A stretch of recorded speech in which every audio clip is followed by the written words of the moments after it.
Hello everyone, আমার anniversary একটা ছোট্ট মিনি ব্লগ আজকে তোমাদের সবার সাথে শেয়ার করব। তো দিনটি ছিল 14 ফেব, ভ্যালেন্টাইন ডে প্লাস আমাদের অ্যানিভার্সারি সব মিলিয়ে খুব স্পেশাল। ঋত্বিকে নিয়ে আমরা সেকেন্ড টাইম এটা সেলিব্রেট করছিলাম। তো হাজব্যান্ড একটা ছোট্ট আমাকে সারপ্রাইজ দিয়েছিল আগের দিন রাতে, কেক নিয়ে এসে তার সাথে কিছু ডেকোরেশন করে ফ্লাওয়ার ক্যান্ডেল। তো খুব ভালো লাগলো। নেক্সট ডে আমরা বেরিয়েছিলাম দুবাই মলে, একটা কোয়ালিটি টাইম স্পেন্ড করবো দেখে ঋত্বিকে নিয়ে আমরা তাড়াতাড়ি করে বেরিয়ে যাই।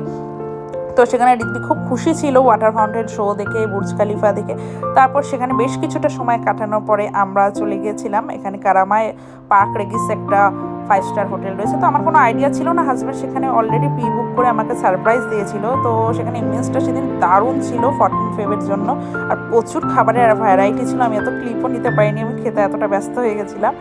তো তারপর আমরা সেখান থেকে আবার বাড়ি চলে আসি। তো সব মিলে দিনটি খুব ভালো কেটেছে। তোমাদের কেমন লাগলো জানিও।